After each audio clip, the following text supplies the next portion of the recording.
Trev, no politics, please, here for a wee second.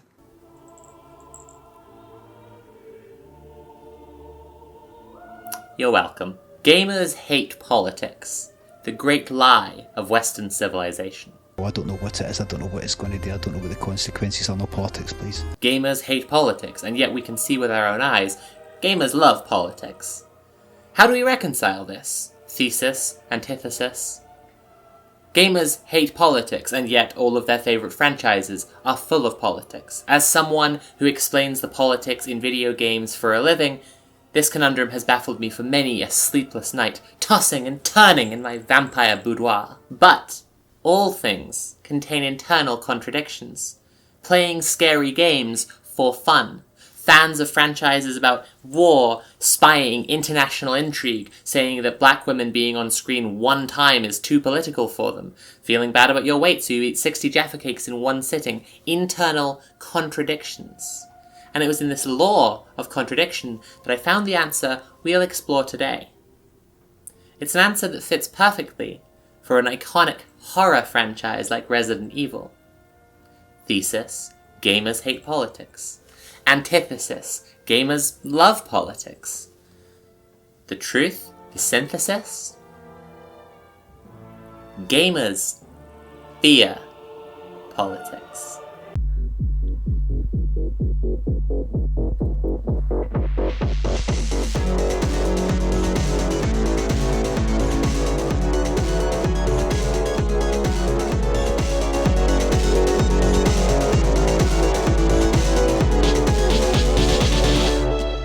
Welcome to Resimania, a series where my loved ones try to get in touch and ask me why I'm doing this to myself, and I ignore all of their calls because I still have 30 more pages of Resident fucking Evil scripts to write! In this part of the series, I'm talking about the ideology, the politics of Resident Evil. Therefore, I'm going to be talking at some length and in some depth about political topics in a way I hope will be helpful both to die-hard commie fans of the channel who already follow me, and people who are just Resident Evil fans who've curiously clicked on the video. And, of course, as previously acknowledged, people who just show up to see the outfit and watch my mouth move until I make sex jokes. Boner. So I'm going to have to talk for a long time about politics, and then loop it back around to explain where it fits into the bigger Resident Evil picture. Nothing to be done. At least I'll have some help from CIA Femboy, a character I invented for a bit, who now haunts my channel like a poltergeist. Yeah, I'm just a little kitty who loves the free market, ooh. Exactly. At the end of the day, some of the people here are going to think I'm a divine prophet just because I pointed out the idea that never occurred to them before, that Resident Evil has some politics in it. Nonetheless, I'd like to strive for a slightly loftier goal than that. Today, I'd like to demonstrate that the politics actually has a lot to do with what people like about the franchise. Why the worst games in the series might actually be a little underrated and maybe misunderstood, and why all of this points to a mistake Capcom might be making with their most recent games. Ooh, yeah, that's exciting, isn't it? A good cliffhanger. Now you have to watch the video, don't you? You just have to see what my take is. You have to slurp up my delicious content, don't you? You sick little... Part 1. The pieces on the board. If we're going to talk about the pieces on the board, we should probably first talk about the board itself. You can't play the game without a board, or at least you shouldn't. My last game of Family Monopoly ended up with us each owing my 9-year-old niece thousands of real pounds. In all seriousness though, if we don't understand the setting of a game, it's hard to understand the game at all. And just like in real life, if we only pay attention to people and what they represent, we'll only understand politics as a cartoonish pantomime. And it would be really shit if people only understood politics in terms of funny characters with memorable catchphrases. Wouldn't it? What world is Resident Evil set in? At first blush, we might say it's more or less in the real world, just with extra zombies and completely realistic American cops. It isn't a fantasy world. Everything supernatural seeming turns out to have a science, or at least science fiction, explanation. Speaking of science fiction, the world contains many sci-fi elements, but isn't overtly techno-futurist. The parties who have access to the most advanced, most powerful new developments in technology are governments and rich, private, powerful businesses, just like in real life. The T-Virus isn't a consumer product, it's a weapon of war, existing only in the labs of Umbrella Corp, the armories of the military, and the streets of the cities hit by their bioorganic weapon attacks. In truth, the world of Resident Evil is nearly our own, and not nearly our own. It's just far enough away to be a little uncanny. Organizations that the player characters are involved with directly are fictional, like Chris Redfield in the BSAA, but institutions that exist in real life also sometimes exist in the games. Even institutions nobody really understands and no one can explain what actual use they are, like the UN or America. And I'm proud to be an American, where at least I know I'm free. In Resi 6, for instance, Sherry Birkin works for the Department of Homeland Security, only she doesn't, she works for the Division of Security Operations. Both are governmental organizations that exist nominally for anti-terrorist security purposes, and really just to justify increasingly horrifying authoritarian policy. Hang on, sorry, that's not fair. I don't know that is true in the dystopian video game. So it's all nearly the same, and it's all not nearly the same. This pandemic has spread faster than any disease in modern history. It gets to draw on the strength of the way the real world works, while giving enough creative freedom to add in whatever kind of funny or scary or schlocky nonsense they want. In this way, the worlds of Resident Evil are created through digital palimpsest, writing over the world as it already exists with a new world still internally consistent with the old. As I previously said, the horror of the franchise is the driving force. The pull towards finding as scary a story as possible brings a lot of loose meaning to the games, where the player is afforded a lot of interpretive room. The thing is, with a consistent world, you can go to wherever the scares take you, and there'll be a lot of political meaning wherever you go, just like in real life.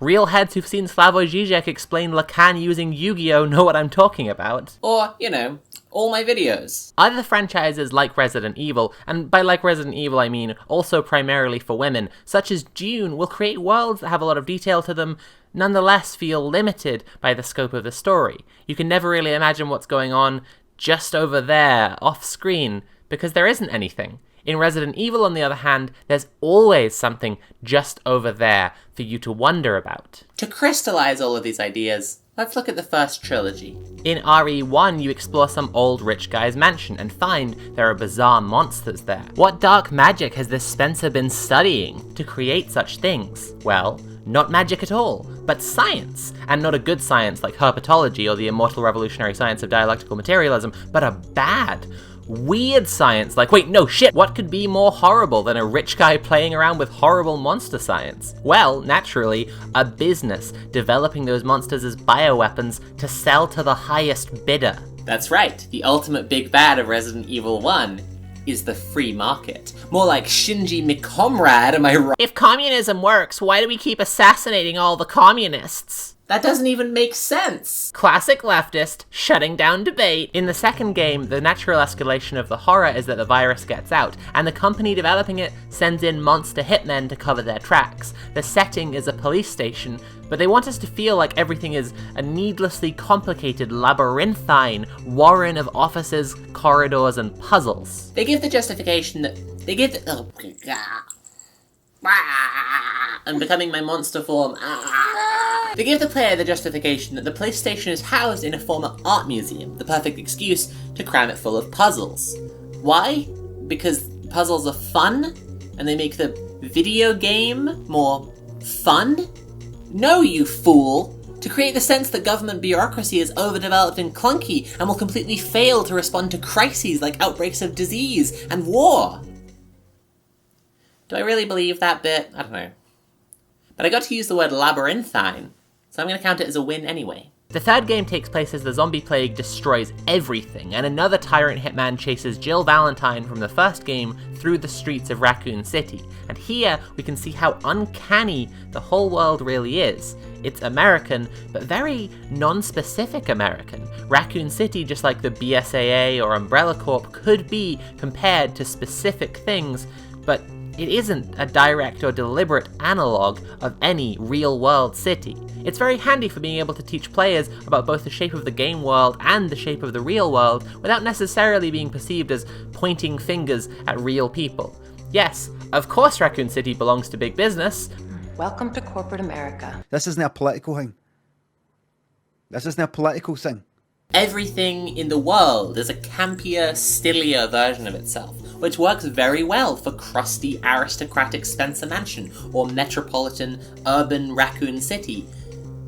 But Okay, so in Resident Evil 4, when Leon goes to the Spanish village, almost everywhere we explore in the game, the villagers appear to be living in the 1600s, which, they're a cult, I guess. But also, the Spanish villagers speak the Mexican dialect of Spanish, and while I'm sure different people will feel different ways about that, I think Spanish and Mexican people might have a right to be pretty annoyed about it.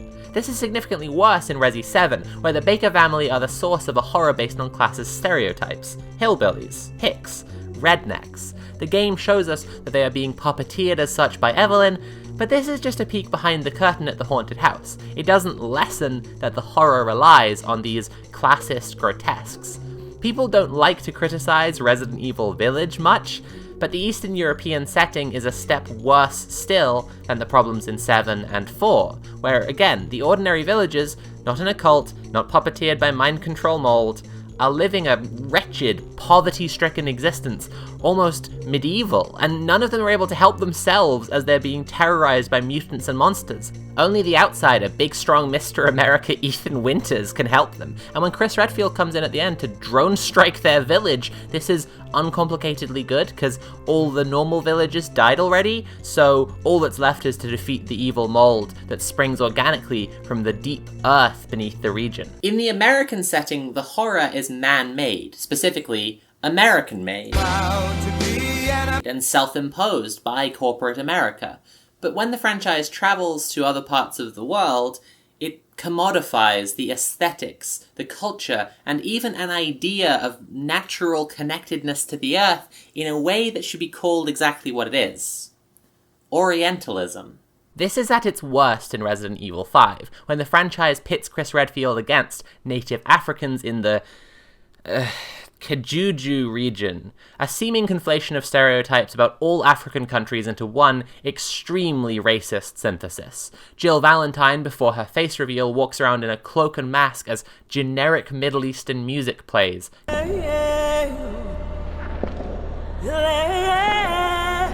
Coupled with the game's focus on counter-terrorism, clearly deliberately evoking the Western fear of radical Islam in Africa. Oh boy. What can I say?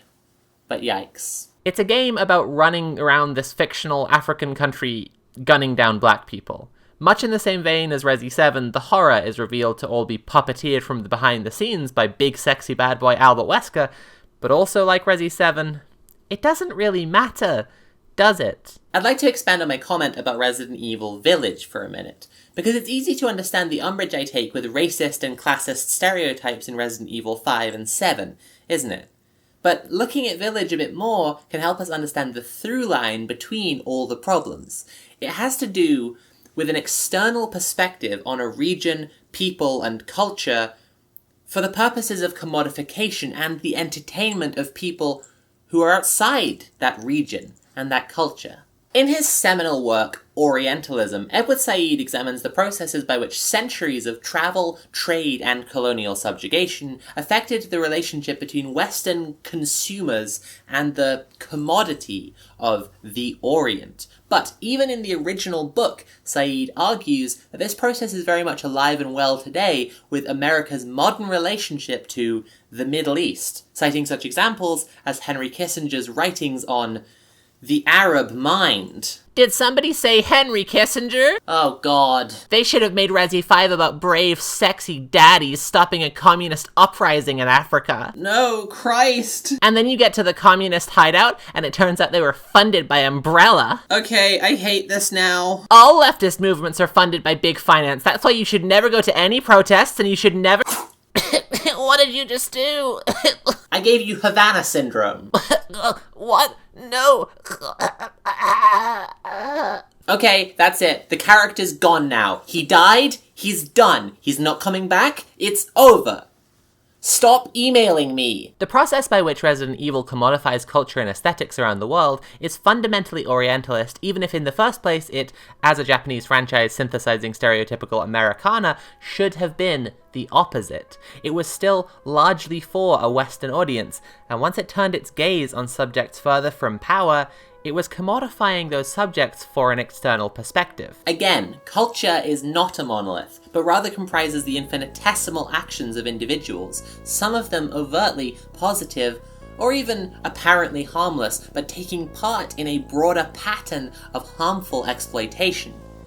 If Resident Evil wanted to make its worlds the way that it does without punching down at anyone, it would need to walk a thin line quite carefully, and frankly, it doesn't. And speaking of culture not being a monolith, it's kind of ironic that Resident Evil gets this wrong, since right from the beginning it used a deliberately multifaceted style of storytelling with multiple protagonists so that you always see the story through many sets of eyes. I can't overstate what a conceptually good idea Resident Evil 6 was, and what a disappointment the real thing was. Mr. President! Now, the key pieces. The two core male protagonists of the franchise, Chris Redfield and Leon Kennedy, represent two sides to the central conflict of the series. The female protagonists don't really represent anything, because, you know, they're not like the male protagonists. They're, you know, that's right, audience inserts, because it's a franchise for women. They even make the co-op partners in all of the co-op modes women to appeal to our natural urge for feminine companionship. Both Chris and Leon experience stories where the institutions they work for are exposed to be part of the antagonist's plot. This is a central recurring element of the series. However, the two men react to it in different ways. Leon, it seems, is painted as the eternal fool, heroic and naive as he continues to put his faith in institutions and people. Leon's first day on the force witnessing the deep-running corruption of corporate America doesn't disillusion him one bit. He goes straight to work for the Secret Service. Chris, on the other hand, goes in one end and out the other of several different organizations across the series. In Resident Evil, he works for STARS. In Code Veronica, he's more of a lone agent trying to expose the evils of Umbrella. In Resident Evil 5, he works for the newly formed BSAA, with which, by Resident Evil 6, he is completely disillusioned. And by the time of Resident Evil 7, he works for a new organization that's called Umbrella. But as of yet, we don't know what the deal is there. Okay, put a pin in that. I will speculate about Umbrella in the next section. In short, Leon represents a fantasy, a hope of the best people being in the right roles, allowing institutions to be better.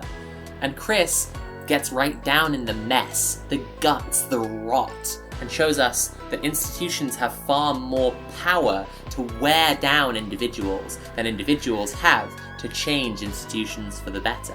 In Resident Evil 6, the two men and their different perspectives come into explicit conflict over Ada Wong. Buckle in, I'm going to defend the incredibly garbled and nonsensical plot of Resi 6. Ada Wong, throughout the series, is a persistently enigmatic femme fatale. As Noah Colville-Gervais puts it, Ada Wong, the super spy in the red silk dress. Always cryptic, always overdressed. Okay, Ada is mysterious to a fault because her duplicitousness is one of her two core character traits. She's the mercenary with a heart of gold.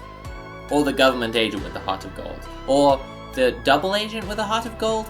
You're never really sure what Ada's deal is. You just know that she's a super spy, and she can't help but care. In Resi 6, it turns out that Derek Simmons, a shadowy government figure, has created a clone Ada. Technically, he turned another person into Ada, but importantly, there are two Adas. This is another place where Resi 6, despite its many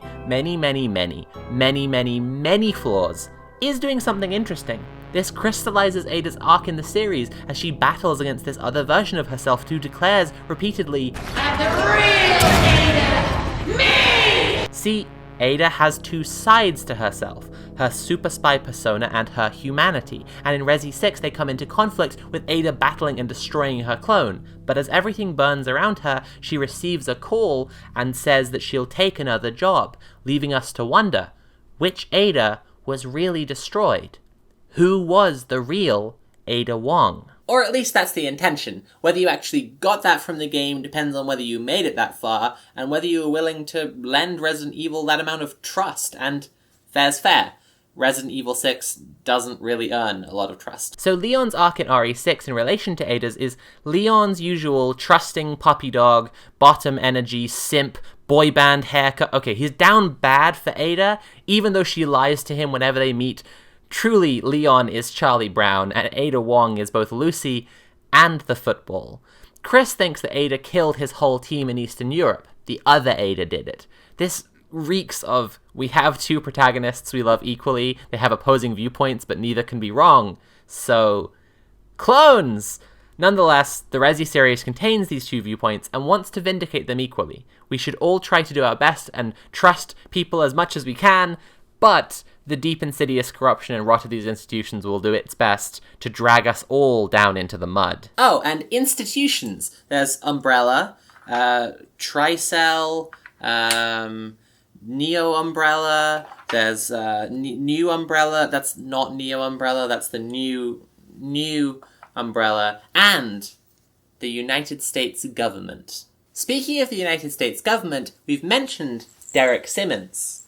Let's talk about him. Simmons, it turns out, is responsible for the nuking of Raccoon City and much more besides. Simmons is the head of a shadowy cabal who puppeteer the United States government from behind the scenes. Yeah, put a pin in that. That's going to need some unpacking later. It's important that Simmons is a senior US official, and the president was aware of some of the Umbrella conspiracy, but Simmons is not the president. They don't want to create the idea of a tyrannical evil, but rather a Kafkaesque, systemic evil. An evil, you could say, is resident in the White House, but for more than a 4-year term. The final pieces to put on the board are significant ones. I mean, pretty significant. Wesker is the antagonist of 3 whole games, and Spencer is the progenitor of the entire evil conspiracy. Spencer is like a rich, old eugenicist Batman, and Wesker is like his brainwashed child soldier Robin. Or, if you like, Spencer is like Batman, and Wesker is like Robin. If someone were to ask, who's the bad guy in Resident Evil, the answer would necessarily be quite complicated. Just as the series is constantly switching up...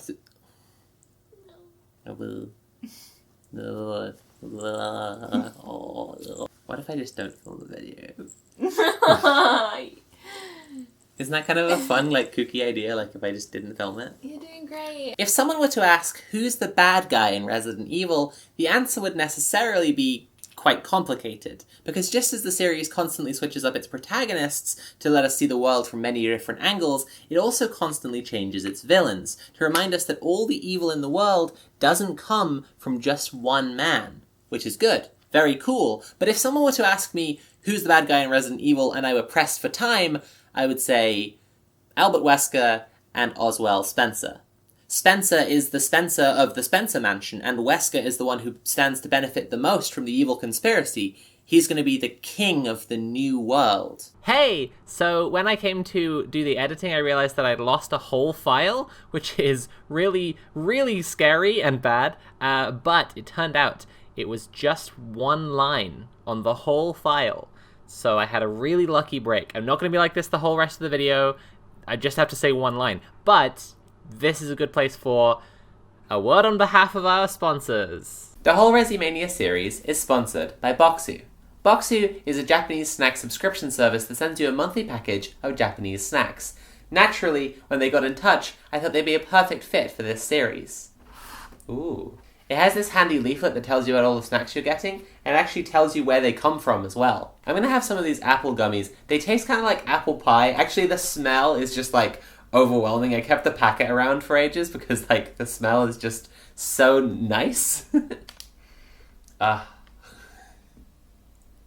Boxy makes such a perfect and memorable gift for anyone in your life who appreciates Japanese food and culture, especially in a time when people aren't able to travel the world as easily as they would like. This is one of these ones I really appreciate getting Japanese snacks for. It's a melon chocolate biscuit. It's cantaloupe flavored, and it goes so nicely. It's sweet and refreshing and delicious. You can use my code MARS10 and the link in the description to save 10% on your own authentic Japanese subscription box from Boxu. Don't miss out on this amazing snack journey through Japan. Great! Okay, now for the one line I missed. That's enough context for us to dive into the politics of the series, and what better place to start than how all the protagonists are dog-shooting psychopaths. Sorry, Resident Evil, you're not getting off that easy. Part 2. Propaganda. So, I saw a popular Resident Evil YouTuber I sometimes watch say that Leon Kennedy in Resident Evil 2 does everything he can to protect everyone, just like a real policeman would. And I feel the need here in this section to respond directly to that line. I want to use this line as a jumping off point for a conversation about propaganda and the police, not because I want to pick on this person specifically, but because I think it'll be a useful way to explore a lot of the issues here. In fact, I really don't want this to appear like this is about them, which is why I'm not naming them. It might seem like I'm going to great lengths to explain myself, but I've tried before to use another YouTuber's bad political takes as a jumping off point for conversation, and they took it very personally. So this time, I want to be perfectly clear, I am responding to this quote exactly because it is a widely held, commonplace, moderate, liberal, and completely cuckoo bananas belief. Leon Kennedy does the best he can to protect everyone, just like a real policeman would. Where do I start? Robert Peel. Robert Peel, former British Prime Minister and inventor of the modern police force. This is where we get the nicknames Bobbies and Peelers for police. Peel adapted the existing colonial armed forces the British Empire used in its colonies to control and subjugate black and brown people around the world into the London Metropolitan Police. They stopped wearing their bright red, of course, and started wearing dark blue, so it would be easier to sneak up on people at night. You know, a good and normal thing for upholders of peace and justice to be able to do. When enlightened philosopher king KRS-One wrote Sound of the Police, describing the NYPD like a violent street gang, he jokingly said that the word officer comes from overseer. But then, following the joke, went on to seriously explain how the functionality of police officers in black neighborhoods is almost identical to slave plantation overseers, and you know what?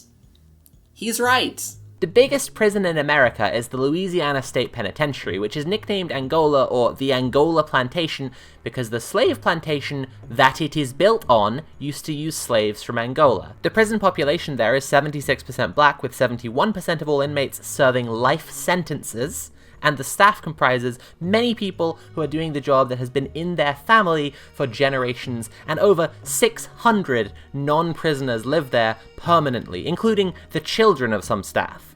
Famously, 3 men known as the Angola Three were kept in solitary confinement there for decades, with 2 of them each spending over 40 years in solitary. The police were adapted from colonialist overseers to enforce the will of the ruling class onto the racialized working class. It literally isn't their job to protect everyone. It literally is their job to protect private property. If you tell a police officer that the eviction you are resisting is an illegal one, and you're right about that, the cop will side with the landlord anyway. If you are squatting in an abandoned property, the police will use nothing short of counter-terrorism units to evict you, as happened to the Folkets in Copenhagen in 2007. The police as they currently exist, following on from their historic roots, are fucking awful, especially in America, where an explicit white supremacist ideology is coupled with training aimed at making police jumpy, trigger-happy, and egotistical. American police are taught in the academy to use the phrase "stop resisting" in lieu of insults, cusses, and slurs when they're restraining someone, so they have witnesses in court later who will say that their extreme use of force was justified because they told the person they were brutalizing to stop resisting. Dave Grossman tours the country lecturing police departments on the blessing of violence in his Killology seminars, teaching police that there are 3 types of people: sheep, wolves, and sheepdogs, and the sheepdogs who are blessed with violence are supposed to protect the sheep from the wolves. The fact dogs are domesticated wolves isn't an accident of that metaphor, it's the point. He's training them to see the world as a terrifying place that can only be beaten into submission by force. Do I need to go into the statistics of police shooting black people, or remind you that a mentally ill person is 16 times more likely to die in an encounter with the police, or that half of people shot by the police have some form of disability?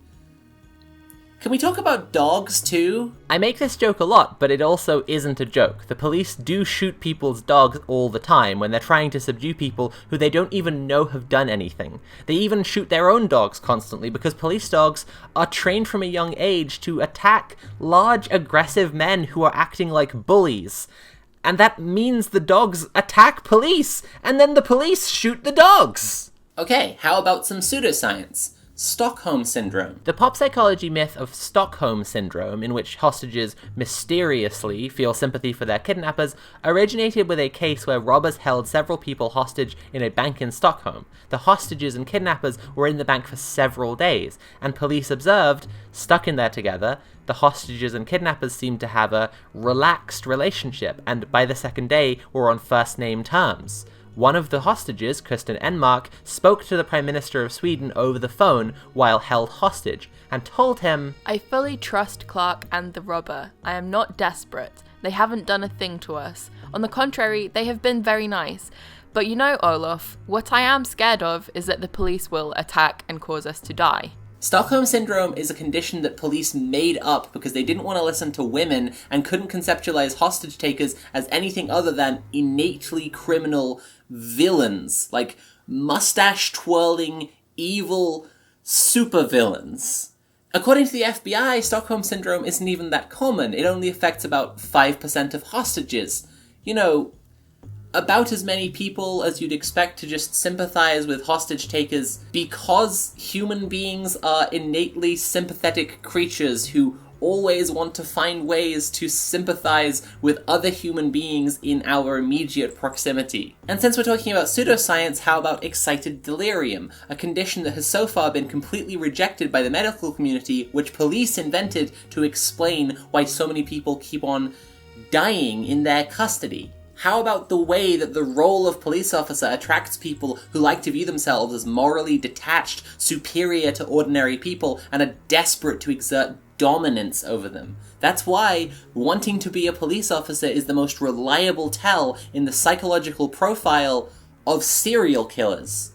Most serial killers will have wanted to be a police officer and failed the entrance exam. You know what they call a serial killer who passes the entrance exam?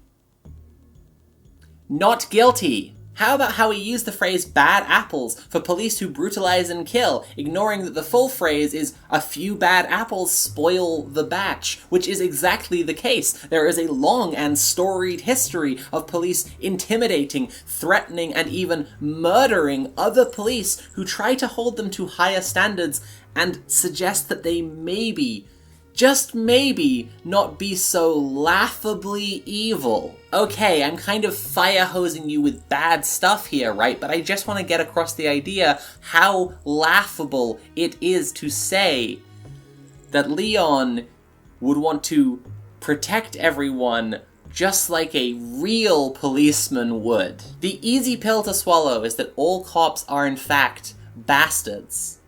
The toughest pill to swallow is that all cops means Leon S. Kennedy. If folks here are interested in the failures of modern policing and where the justice system could go from here, I highly recommend The End of Policing by Alex Vital, a well-researched, thorough, and beautifully written book which goes topic by topic across schools, gangs, drugs, sex work, violent crime, and more, and explains how the police aren't helping, and in most cases, make the situation actively worse. So, propaganda. You are not immune to propaganda. People watching this right now, some of them, are questioning what I'm saying, and one of the main arguments they'll be making against what I'm saying is that there are rules and regulations in place. A due process. Yes, we're all familiar with the due process. Police have to work really, really hard to get a warrant to arrest even the toughest, meanest baddie, because judges won't sign the paperwork unless there is evidence beyond a shadow of a doubt to go after these crooks. Yes, I watched The Wire as well. You know Breonna Taylor, the woman who was murdered in her bed by police with a no-knock warrant, meaning they could just come into her house without permission? The application for that warrant was based on the evidence that Taylor's neighbor, Glover, might have been leaving packages at his neighbor's house, and the evidence that they'd seen Taylor park her car in front of her neighbour's house sometimes. The application stated that they'd seen Glover leaving Taylor's house with a suspicious package and verified this with the Louisville Postal Inspector, but the Louisville Postal Inspector has since publicly stated that that never happened. And the officer who applied for the warrant, Joshua C. Janes, applied for 4 similar warrants that day, all 5 being approved within 12 minutes by the judge, and all of them improperly granting no-knock access based on the sterling argument by Detective Janes that they were necessary due to the nature of how these drug traffickers operate. I believe the phrase people use here is, "You cannot reform this." See, this is what we're dealing with. Not a corrupted, good or even neutral system, but a system that is designed to oppress, brutalize, and kill. And yet the stories that we are fed are about hero cops within a corrupt system that limits their ability to dole out justice. Resident Evil is much the same. You might not believe me when I say in the abstract that stories about hero cops in corrupt systems work to uphold the police, but look at the stories and look at the reactions. In the world of Resident Evil, institutions are, well, evil. Barely a game goes by without an organization letting our heroes down. The police department is in the pocket of Umbrella. The police chief is a literal serial killer who's locked a journalist in the basement for trying to expose him. The private police that Umbrella have hired to shoot civilians in a crisis, one of them is a convict who is serving time for racist vigilante murders. Barely a game goes by without one of the cops, or soldiers, or Secret Service men that the protagonists have a relationship with turning out to be a scheming, megalomaniacal fascist hell-bent on killing as many people as possible. And yet, Leon Kennedy is just doing the best to protect everyone, just like a real policeman would. To Resident Evil's credit, it seems the arc that the franchise is tending towards in more recent installments is seeing our noble protagonists corrupted by the systems they exist within. And furthermore, it seems to be treating that like it's an inevitability. It's like being locked in a mansion full of zombies. Sooner or later, you're going to get bit, and you're going to turn. The police, the government, big business, the whole system, the entire world is infested with this thing. It works really well if this is what they're going to go with, but it's no longer explicitly about the police, and I would be pretty surprised if they were willing to get that explicit with their political messaging. Can we have no politics, please, here for a wee second? That said, their messaging about the military-industrial complex is pretty goddamn explicit. In Infinite Darkness, the animated Netflix show, Leon is exposed to corruption at the core of the military-industrial complex. A US politician is trying to manufacture a war with China. He's infected a group of American troops with one of Umbrella's various concoctions, and he's blackmailing one of them into committing acts of terrorism. Leon, presumably picturing the troop as a beloved family pet, shoots him a ton of times and then dumps his body in acid, before once again naively putting his faith in the integrity of the US government and refusing to give the evidence to the press. Moral center of the franchise, Claire Redfield, is deeply disappointed in him and tells him more or less explicitly he's been corrupted by his job as Secret Service. When I started writing this, Infinite Darkness was the most recent Resi release of any kind, and I'm not going to catch coronavirus to see Welcome to Raccoon City, so it's kind of a wait-and-see deal at the moment, how they'll characterize Leon going forward. Since we're talking about where the franchise might be headed, it would be remiss of me not to talk about Umbrella. No, not Umbrella Corp, not Neo Umbrella, Umbrella. At the end of Resi 7, when Ethan Winters is rescued by helicopter, Chris Redfield is working for an organization called Umbrella. We don't know if it's a corporation, a government department, an NGO, a quango, an eccentric billionaire's pet project. We have no idea. The name, however, obviously sets off some alarm bells. Ladies, if he works for Umbrella, that's a red flag. They play with the possibility of Chris, and by extension new Umbrella, turning out to be evil at the start of Village, when Chris breaks into Ethan's house, steals his baby, and shoots his wife in the head. Maybe she was barking or something. Okay, seems pretty bad, right? Villain arc Chris for sure! But then, at the end, it turns out the real Mia was in a cell under the castle, and Chris was trying to stop the mold people. See when I said Resident Evil even recycles elements from its worst games? See the clone women? It seems really unlikely that Umbrella will remain a good institution, right? I mean, otherwise, why would they name it that? Also, the bioweapons used in 7 and 8 come from a so far unknown entity, and it seems pretty likely it'll turn out Umbrella's involved, right? That's gotta be what they're building to. Even the name Umbrella is supposed to evoke megacorporations, giant parent corporations involved in many different enterprises, where the one hand doesn't know what the other is doing. However, if Chris is working for a company called Umbrella and he never thought to check whether they were making bioweapons, that boy's lucky he's so pretty. But all those possibilities aside, what if Chris Redfield is just evil now? What if he thinks he's doing the right thing, but actually he's helping to perpetuate the system, giving Umbrella more room to murder, torture, and manipulate people? If it's that, good. If Chris Redfield turns evil, maybe more people will get it. But get what? I've been deliberately tiptoeing around the key themes of the series so far to instead discuss how well the series executes them and what obstacles it creates for itself. But it's time to stop tiptoeing. It's time for me to step directly onto Part 3. Eugenics.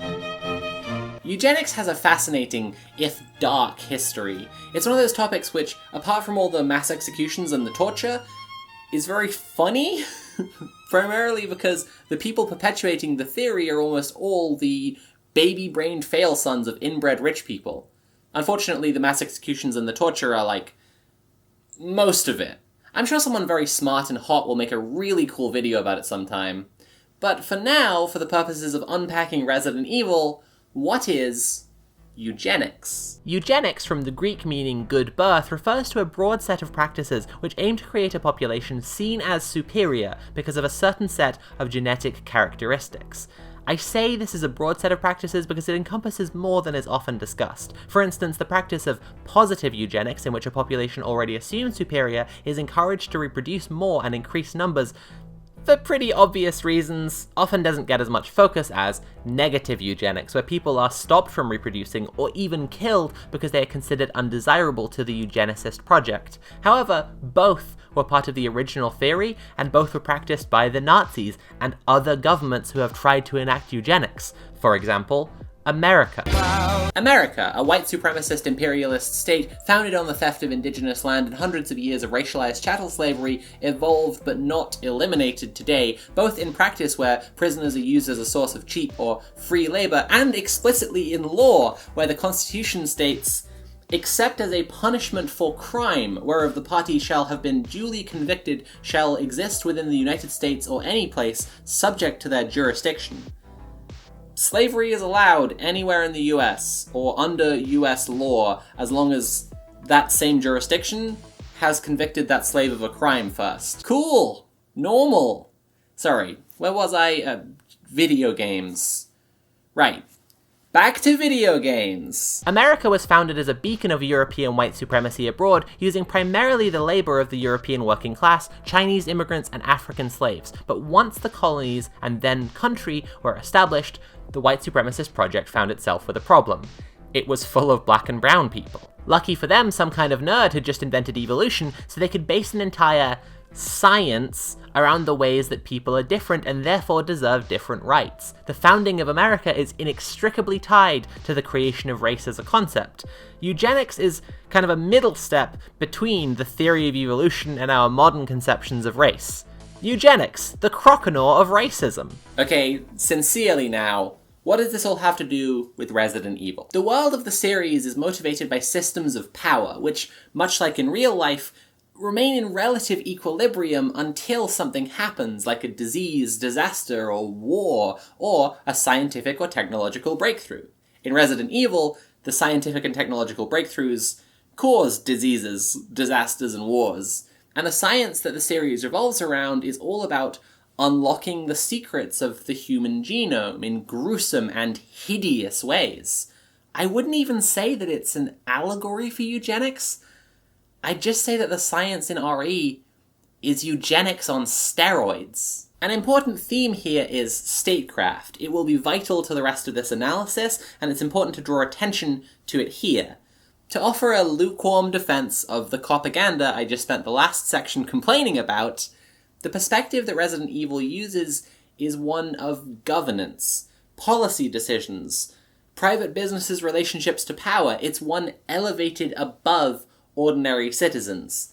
Yes, I would have preferred if they hadn't chosen to pursue that perspective via a violent white supremacist dog-murdering street gang like the American police, but I do understand why they chose to do that for the story they were trying to tell. One particular eugenicist we might consider here is Herbert Spencer, born in 1820. In a time of declining religiosity, Spencer became an atheist somewhere in his teens, started writing books espousing social Darwinism at age 30, and then went on to rally against interracial marriage. In many ways, he was the original YouTube skeptic. Spencer wrote extensively on a philosophy he derived from science, trying to create or become the ultimate perfect human being, and a lot of his writing at the time was taken very seriously by a lot of people. For one, Tokutomi Soho, a Japanese journalist who promoted Western-style reforms in Imperial Japan and believed Spencer held the key to Japan's future strength as a nation. Spencer also once wrote a letter telling the Imperial government that race mixing would produce inferior citizens and so should be avoided at all costs. Probably most interesting, however, is that Spencer was also a proponent of not only Darwinism, but Lamarckism, an alternate theory of evolution which suggests that the lives of parents affected the features of children. This leads to a lot of the finer and wronger points of eugenics, like the circular logic of how poor kids are stupid because they have worse education than rich kids, but they don't deserve better education because they're innately stupid, because their parents are stupid, because they had worse education, and so on. I do think it's interesting to consider Lamarckism as a version of evolution where the mutations happen not via the randomization of genes in gametes, but physically in life. What do you get if you write a sci-fi version of a creepy racist trying to mutate people to create the perfect human? Eugenics on steroids. Shinji Mikami was reportedly the one who insisted the original game would not be supernatural at all, but rather all the monsters in the Spencer Mansion would come from the horrors of modern science. And that makes it seem like right from the beginning, he wanted the series to shed light on the history and modern reality of eugenics. Writing for Polygon, Resident Evil expert and prominent video game smart boy Kazuma Hashimoto says, "The true horror of Resident Evil, buried deep beneath the corpses of Umbrella employees and civilians who've been turned into flesh-eating zombies, is in the game's parallel to real-world events. After all, zombies are entirely fictional, but government-backed scientific divisions willing to experiment on unwilling employees or citizens are not." Resident Evil, like so many video games and video game franchises, is victim to the willful ignorance of gamers, a group who love to play games about war, genocide, fascism, resistance, eugenics, and so on, while maintaining that their attitude is, "Oh, I don't know what it is, I don't know what it's going to do, I don't know what the consequences are, no politics, please." And as a result, gamers kick up a fuss whenever the franchise gets too explicitly political. This makes it hard to pick apart where moderate, centrist, apolitical tendencies within Capcom are influencing the direction of the series organically, and where the company is trying to cover its ass and avoid evoking the ire of entitled gamer baby boys. For more specific details, we can turn to Kazuma Hashimoto's article again. During Imperial Japan's colonial rule over Asia, Unit 731 was formed with the explicit intention to create weapons of biological warfare for the Japanese government. The official title of the unit, also known as the Epidemic Prevention and Water Purification Department of the Kwantung Army, effectively masked what was being developed under the unit. This included the potential development of plague bombs that were then dropped on Chinese citizens to see if these inventions could be used to start outbreaks. In 1995, much of what was developed by the unit, be it successful or not, was brought to light in an interview published by the New York Times, revealing the lengths of experiments carried out by Unit 731. The article further revealed that most of this information was largely hidden due to an exchange of information with the US government, which saw some leading members of Unit 731 walk away without repercussions for the atrocities committed under both the unit itself and the Japanese Empire. Kazi goes on to point out that while we don't know for sure that these things inspired Resident Evil, the parallels are definitely eerie. Time for a weird statement, given literally everything I've told you about the franchise so far. The first set of games, Resi 0 to 6, including Code Veronica, are, relatively speaking, more consistent with one another than they are with the latest two. The franchise kind of soft rebooted with Resident Evil 7, and it's about mold now. It was a pretty natural direction to take things in. Women love mold, of course. However, the lack of clear ties to Umbrella Corp's experiments is part of the soft reboot. It doesn't feel quite the same thing.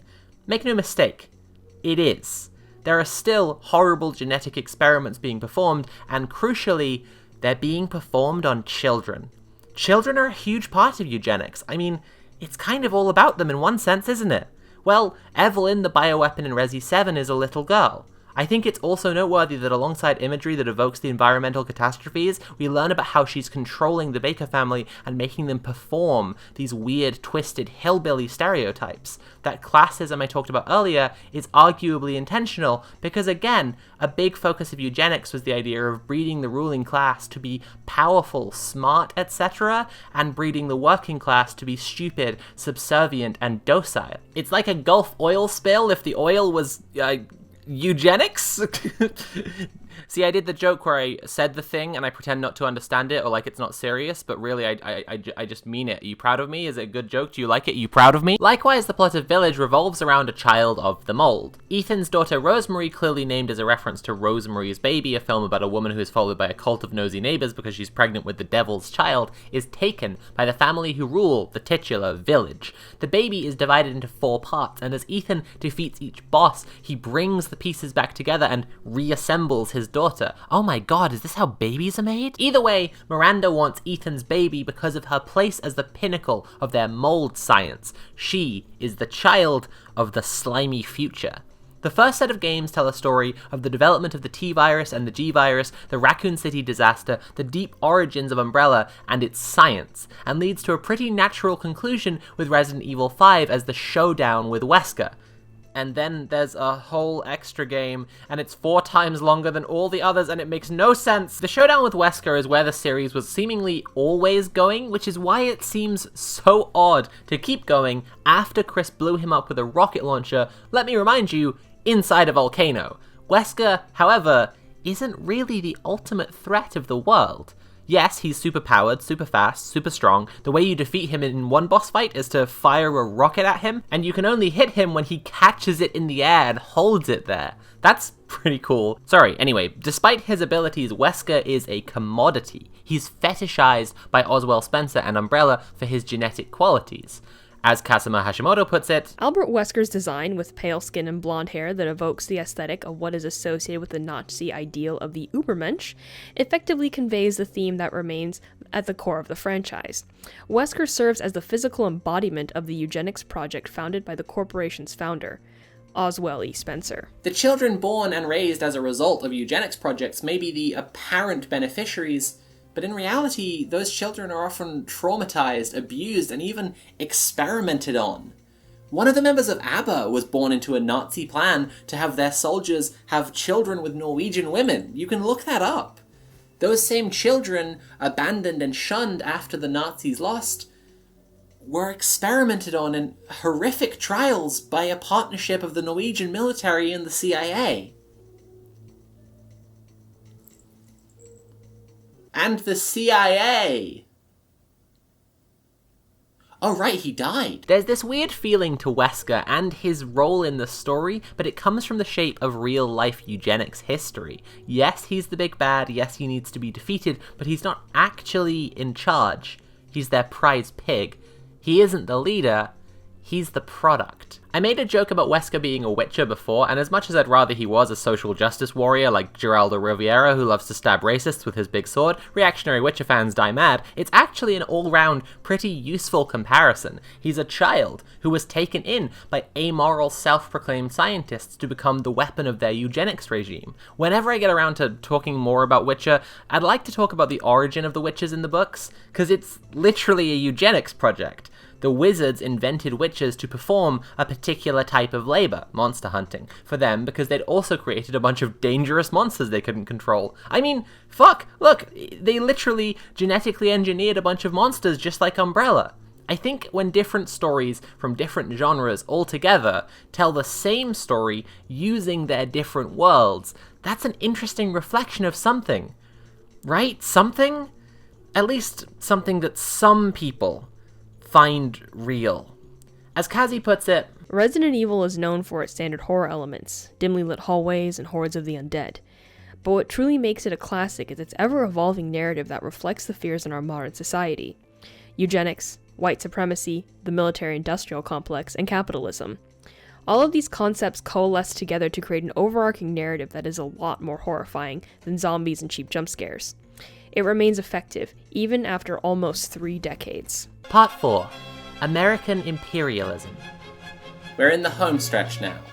My Resident Evil fever is almost cured. But first, we need to gaze into the gaping maw of ideology and face the ultimate game of fear. Politics. Why do gamers hate politics, and when do gamers hate politics? They hate it when they don't understand, when they feel threatened or challenged, when their views aren't represented, or at least when their views aren't represented by people who agree with them.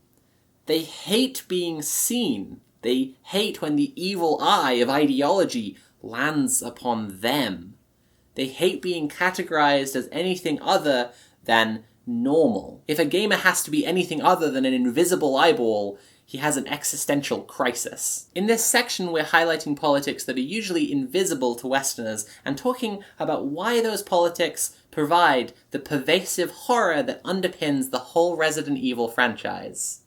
We're talking about American imperialism. Story time. My fraternal twin brother, who used to make videos on this channel before he went away for an extended trip around Europe, once made a video about Fallout New Vegas and imperialism, using analogues of Trump and Biden to explain why the NCR aren't actually much better than Caesar's Legion. Or, if they're better, they are closer actually to the Legion than they are to an actually good and fair society. When my fraternal twin was eaten by Italians in a terrible misunderstanding, I unlisted all those old videos off the channel, but before that happened, one of the last comments on that video was, "This aged poorly." And did it? Because Americans still don't have healthcare.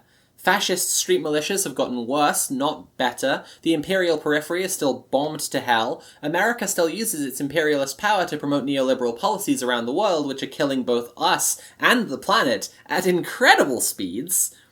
What has Biden improved? Not only not made worse as fast as Trump was, but actually improved. Truth is, game was rigged from the start. Okay, let's back up. American Empire. A lot of people conceptualize empire as boots on the ground, troops maintaining an occupation of territories outside of an imperial core, right? But in reality, most empires throughout history have had a lot more to do with trade and commerce than to do with bullets and guns. To avoid getting too dry here, let's stick to a few key facts. For the last 80 years, America has modeled itself as the world police. They offer peace and protection to any country who does what they want. It's a protection racket. Practically every country in the world takes money from global finance institutions like the World Bank and the IMF, International Monetary Fund. The International Monetary Fund shouldn't be mentioned without also saying that it's an institution of pure evil that should be destroyed. These kinds of large global institutions give money to governments on the conditions that those governments enforce free market policies. What does that mean? Well, take Japan, for example. Japan used to have protected national industries which were run by and for the benefit of Japan and Japanese people. But due to pressure from financial institutions, those industries became open to global capitalist trade. And what happens when you open an industry to global capitalist trade? Well, naturally, the richest countries in the world get to buy bits of it and control how it's run. It's important to understand that imperialist relationships always create trade where the imperialists get a trade surplus and the imperial subjects a trade deficit. The ideology of free market capitalism is sold as one of liberation and freedom. But the logic of capitalist trade is zero-sum. There is always a more powerful and less powerful party in a trade, a winner and a loser. The freedom of the free market is only for the most powerful. This is why the ideology of the free market is necessarily imperialist. In Resident Evil 0, one of the two protagonists and player characters, Billy Cohen, is an escaped convict who was in jail after a court-martial for refusing to carry out orders. He and his squad were in Kajuju when his commander ordered him to massacre a village of native people. That's the same Kajuju of Resident Evil 5, of course. And in Resi 5, Kajuju is exploited by Tricell, a cover organization Wesker is using after Umbrella goes defunct.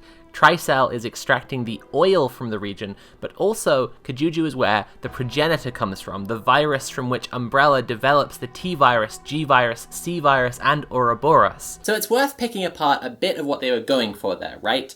Oil is a natural resource that exists under many places in Africa, the extraction of which causes massive ecological devastation, as are so-called conflict minerals, ingredients used in the manufacture of, well, the device you're watching this on right now. I covered some of the broad strokes from the real world and some of the details from Resident Evil.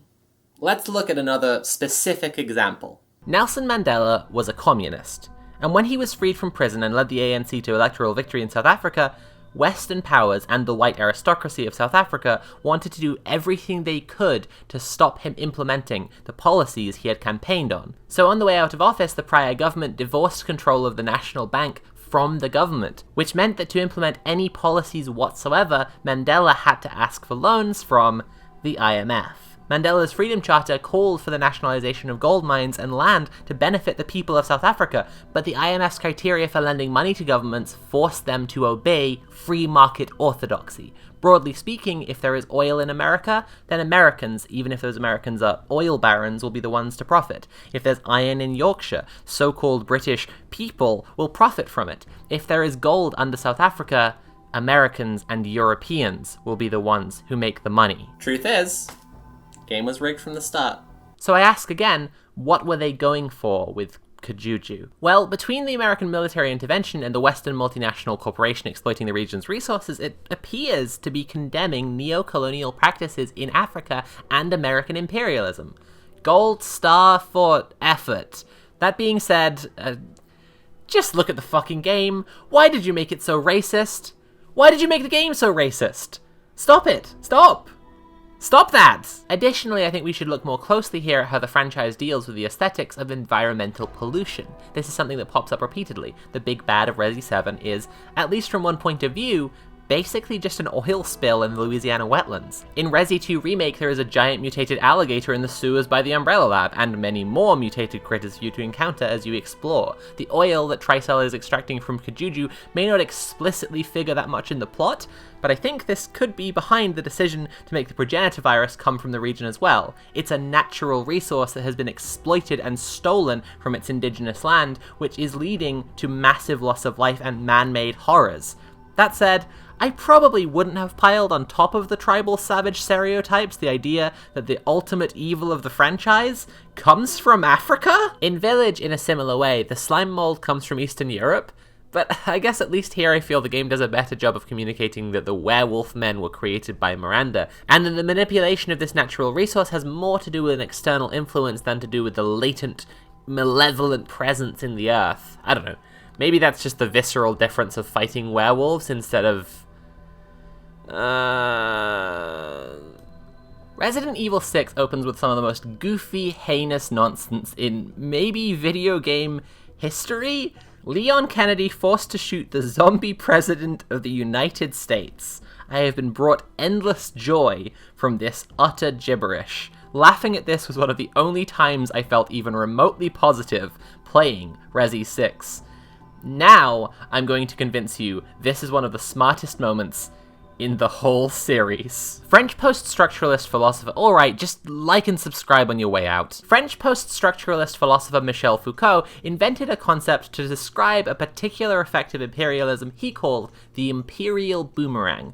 Other people call it Foucault's boomerang. I like to think of it as the me reaping, me sowing effect. In essence, imperialist powers will always develop horrific authoritarian methods of control for the purposes of subjugating foreign people, and those methods will always wind up being used on the people in the imperial core.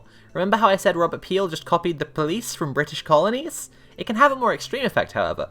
Foucault and Hannah Arendt used this concept to explain the rise of European fascism and the Nazis, the technology that had been developed for the subjugation of foreign people in colonies, in this case, being the modern conception of race and white supremacy.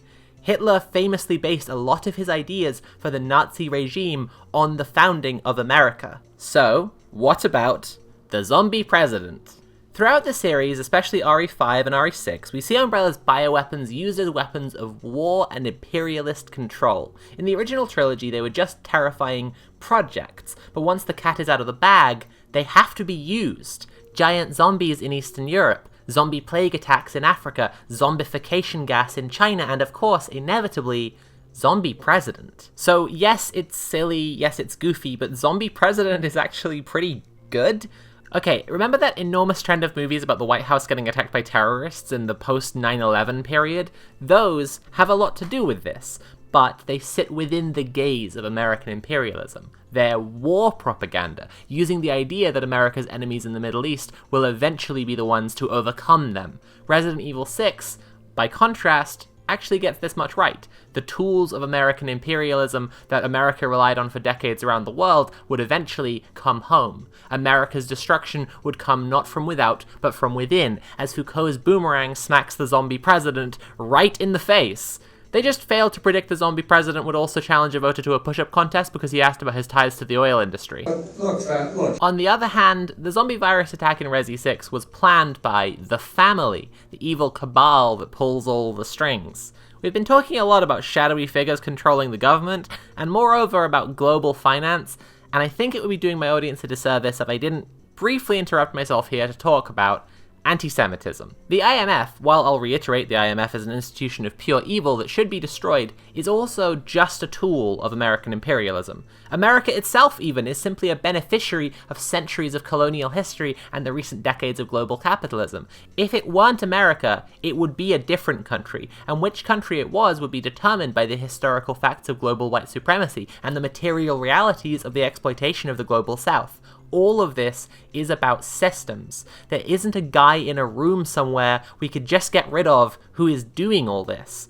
Resident Evil is mostly pretty good at communicating that. Across the series, there's Wesker, Spencer, the Ashfords, Miranda, Evelyn, Excella Gion, the Faceless, Umbrella Corp. The evil that is resident in this world is itself a conspiracy, comprising many parts, except in Resident Evil 6, where it's a shadowy cabal of authoritarian plutocrats puppeteering world governments from behind the scenes. What can I say? But Yikes wouldn't even cover it. What can I say? This is a noticeable trend in Japanese media. It pops up all over the place, and while it isn't usually explicitly the anti-Semitic conspiracy portrayed in the Protocols of the Elders of Zion, but it does set off my spidey sense for reactionary goop. Unfortunately, this trend is also in a lot of Japanese media, which tries to take this more systemic perspective. I think the authors of things like this are trying to represent the American government as scarier than it really is, which I can appreciate, but also, you don't really need to bother. You guys heard that bit earlier about the CIA torturing children, right? They gave mescaline to children! Not to exaggerate the blame towards Japanese media, this is a popular trend all over the place, and in video games especially, where gamers who love to see politics and love to feel smart, edgy, and cool for hating the government don't necessarily have the patience for a story about the systemic, indifferent evil of neoliberalism. It's more fun if there's a group of evil guys in a room who your shooty, stabby man can murder to save the world. God, I'm tired. 3 videos in 1 month. What the fuck made me think this was a good idea? Seriously. Are we all having a good time anyway? I hope we are. Remember to stretch, okay, sweeties? Good. And check out my Patreon, because after this premieres, I'm gonna sleep for like 2 months, and I need the funds for hibernation snacks. The point I'm trying to get at here is that Resident Evil 5 and Resident Evil 6 aren't just bad games, they're actually tragic, because they could have been really good. They're certainly very smart in some particular regards, but then they completely fucked it. Resi 5 by being so racist and wacky and lacking in motivation, Resi 6 by being absurdly overambitious. I know we all want a Resident Evil 4 remake, but if I'm honest, what I think we need are Resi 5 and 6 remakes. If Capcom came back and cleared out all the shit and, yes, cut Jake Muller's playthrough altogether, he's a garbage character and if you like him you go to the Catgirl Re-Education Center immediately, if they cleaned up those two games and remade them with the caliber of writing, directing, music, animation, voice acting, and design they've been putting into games lately, I don't know, they could actually be good. I don't know, I think 5 and 6 are such a shame, because they were trying to bring to bear this theme of American imperialism, which is actually core to the whole franchise. Everything the franchise shows is tied together, not just by story contrivances, but by the real shape of the real world. We tend to think of white supremacy, climate change, capitalism as things that exist and intersect, but actually they are just facets of one horrifying totality, one grotesque, enormous thing.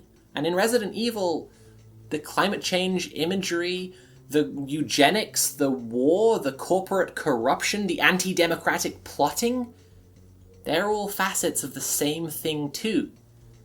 The Resident Evil of the world. This franchise is perfectly positioned to tell this story because the evil isn't one big monster, but rather comprises infinitesimal moving parts. The Resident Evil of Resident Evil. Sometimes it makes tyrants, sometimes it makes zombies, because it's an ideological virus. It controls and shapes the minds and bodies of the people that it possesses. The sickness at the heart of this franchise about sickness is the rot at the heart of all things. It's American imperialism, it's eugenics, it's white supremacy, it's global capitalism. In truth, we actually don't have a name for the totality. We may as well just call it the mold.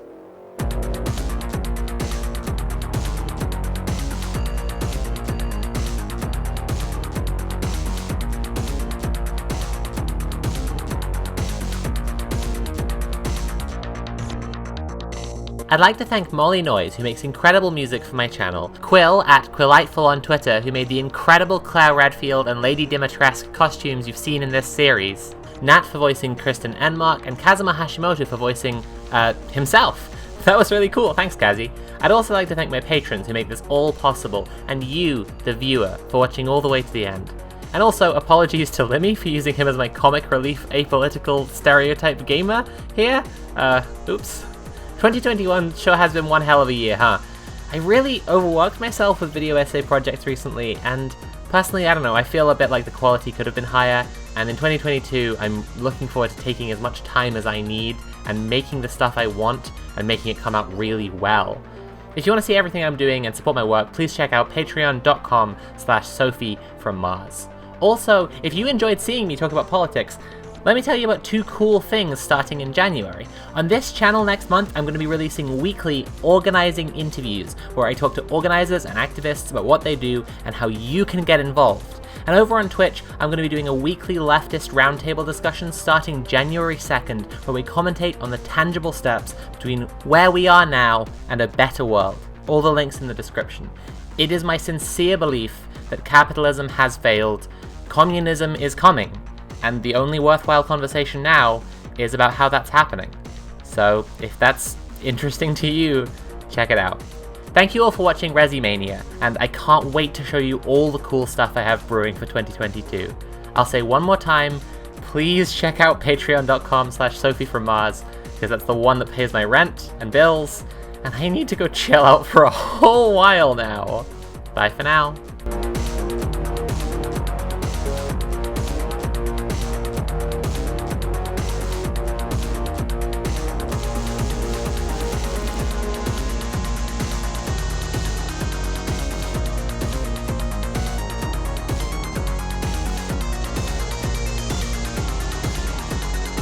That's it, we did it! That's ideology, and that's Resident Evil!